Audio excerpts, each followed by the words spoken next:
Good morning. मैं doctor सरिता कुमावत आपको आहार एवं पोषण फूड्स एंड न्यूट्रिशन विषय पढ़ा रही हूँ और इसमें हमारे 4 चैप्टर कंप्लीट हो गए। 5th चैप्टर प्रॉक्सिमेट प्रिंसिपल चल रहा है और प्रॉक्सिमेट प्रिंसिपल में कार्बोहाइड्रेट, वसा और प्रोटीन होते हैं। तो कार्बोहाइड्रेट हमारा कंप्लीट हो गया और इन दिनों हम प्रोटीन न्यूट्रिएंट के बारे में पढ़ रहे हैं। और पिछली बार मैंने प्रोटीन की कमी के बारे में आपको पढ़ाया कि प्रोटीन की कमी के क्या प्रभाव हैं। तो उसमें 2 डिजीज़ के बारे में मैंने बताया था, क्वाशरकॉर और मरासमस। तो क्वाशरकॉर के बारे में हमने पिछली बार पढ़ लिया था।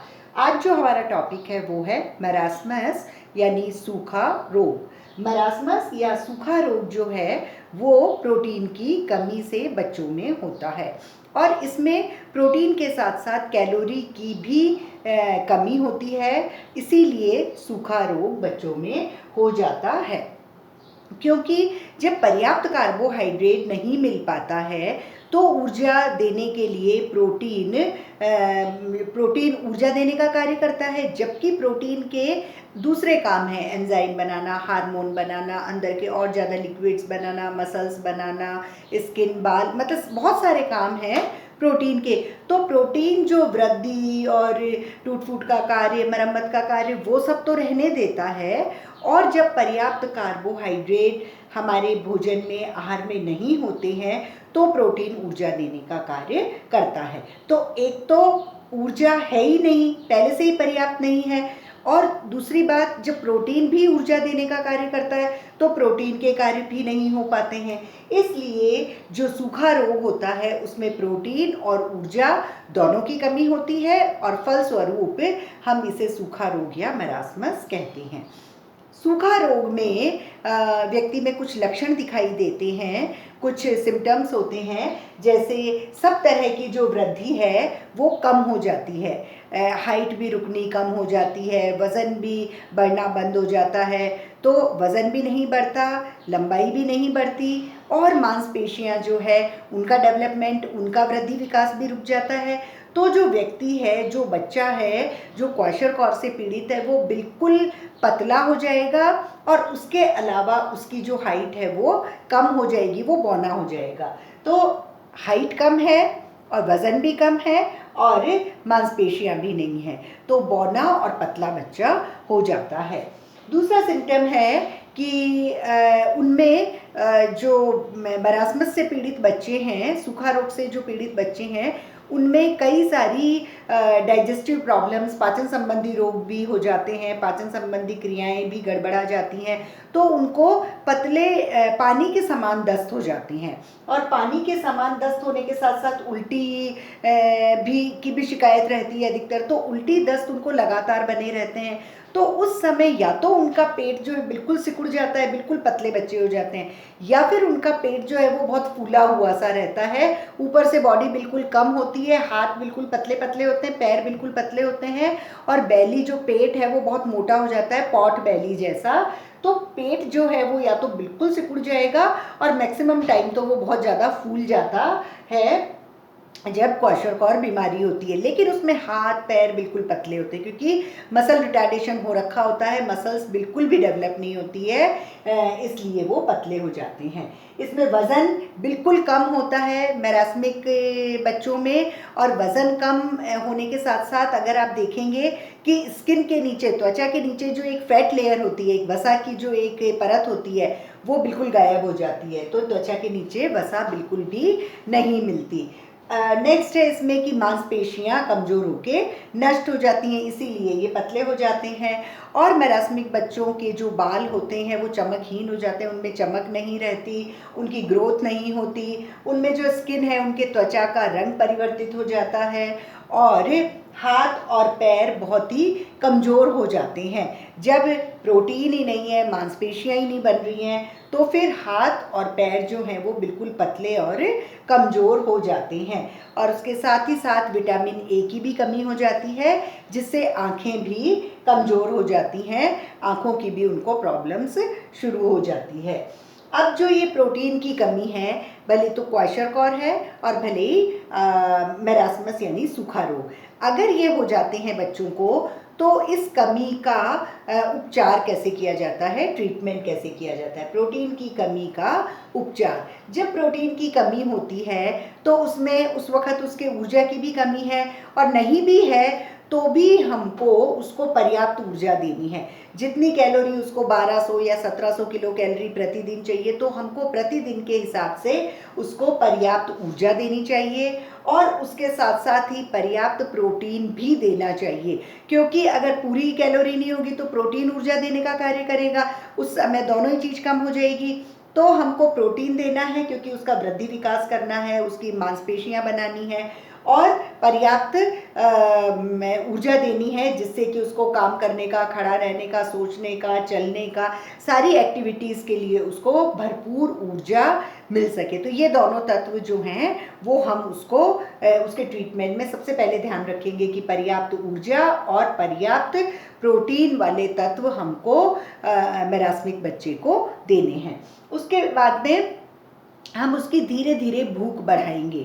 मतलब अगर उसको भूख नहीं लग रही है क्योंकि उसको डाइजेस्टिव प्रॉब्लम्स हुई है, उसको पाचन संबंधी रोग हुआ है, यकृत बढ़ गया है, उसकी भूख मर गई है, तो उसकी भूख बढ़ाएंगे धीरे धीरे कुछ लिक्विड देके, सेमी लिक्विड, फिर सेमी सॉलिड, फिर सॉलिड, इस तरह से करके, और हम उसकी भूख धीरे धीरे बढ़ाएंगे।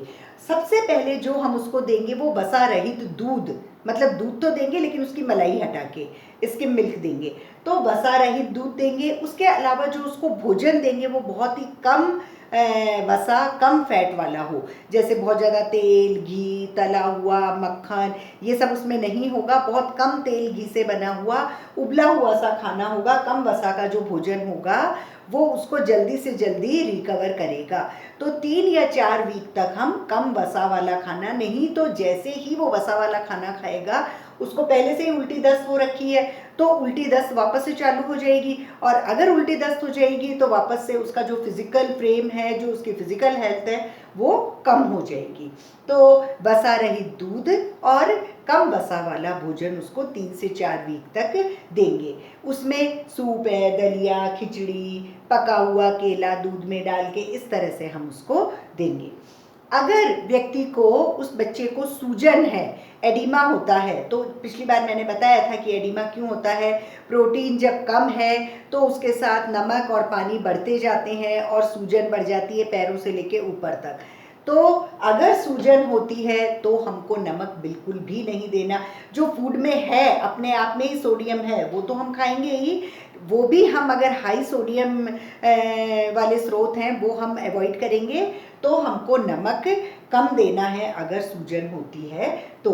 और फिर उसके बाद में उसको दूध और दूध से बने पदार्थ, अंडा, मीट, मांस, मछली, अनाज, दालें, सब्जियां, फल, ये सब चीज़ें इनको हमको धीरे धीरे देनी है। और उसके साथ कुछ वीक तक हमको मल्टीविटामिन की एक टैबलेट भी देनी है, एक गोली रोज, एक मल्टीविटामिन वाली, जिसमें विटामिन बी कॉम्प्लेक्स होएगा। वो सब 8-10 जो विटामिन बी हैं, तो विटामिन बी होएगा, विटामिन सी होगा। क्यों? क्योंकि विटामिन बी और सी पानी में घुलनशील है, वो हमको रोज लेने पड़ते हैं। आज जो लिया वो आज निकल जाएगा, तो कल हमको कल वाला लेना है, इसलिए विटामिन बी और सी। उसके अलावा विटामिन ए, डी, ई, के, ये है फैट सॉल्युबल। तो जब फैट ही कम था, जब प्रोटीन ही कम था, तो उसमें सारे ही विटामिन कम होंगे। तो उसकी रिकवरी के लिए एक मल्टीविटामिन टैबलेट उसको देनी चाहिए। उसमें थोड़े बहुत खनिज लवण भी होते हैं, जैसे कैल्शियम है, फास्फोरस, मैग्नीशियम, आयरन, ये सब भी होते हैं जो हमको डेली रूटीन के हिसाब से, जो आईडीए के हिसाब से हमको थोड़ा थोड़ा मिनरल्स चाहिए, वो उस टैबलेट्स में मिल जाते हैं। तो आज जो मैंने पढ़ाया वो कल ही का ही कंटिन्यूएशन था, प्रोटीन की कमी के प्रभाव। प्रोटीन की जब कमी होती है तो अमूमन ऊर्जा की भी कमी हो जाती है उस वक्त, क्योंकि ऊर्जा की कमी जब है तो प्रोटीन भी उसको ऊर्जा देना चालू कर देता है, अपना काम नहीं करता। तो उस वक्त हम इसको कहते हैं PEM, प्रोटीन एनर्जी माल न्यूट्रिशन।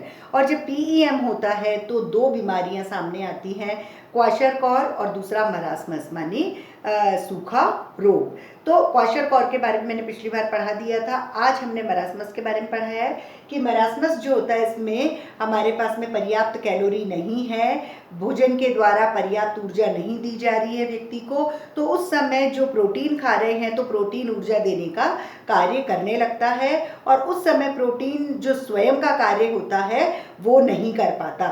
फलस्वरूप प्रोटीन और ऊर्जा दोनों की कमी हो जाती है।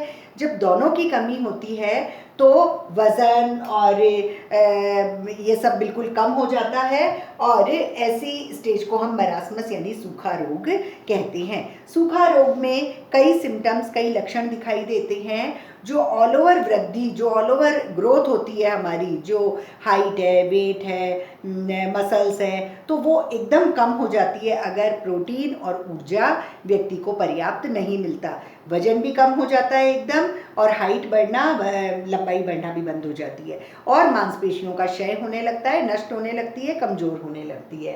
पानी के समान दस्त होते हैं, उल्टी होती है और पेट या तो बिल्कुल सिकुड़ जाता है या फिर पॉट बेली बहुत ज़्यादा फूल जाता है।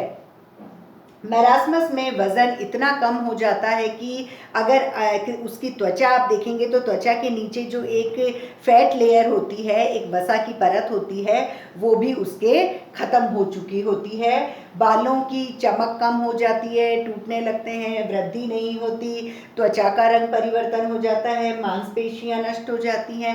चूँकि मांसपेशियां नष्ट हो रही है तो हाथ और पैर बिल्कुल पतले और कमज़ोर हो जाते हैं और विटामिन ए की भी कमी हो जाती है और आँखों की कुछ प्रॉब्लम्स आ जाती हैं, आँखें कमज़ोर हो जाती हैं।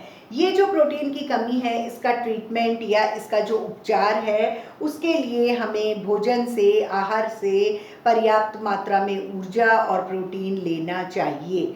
अगर हम ये पर्याप्त मात्रा में ऊर्जा और प्रोटीन लेंगे तो धीरे धीरे उसके फिज़िकल स्टेटस में, फिज़िकल हेल्थ में फ़र्क पड़ेगा और सबसे पहले हम जो मैरास्मिक बच्चा है उसकी भूख बढ़ाने की कोशिश करेंगे।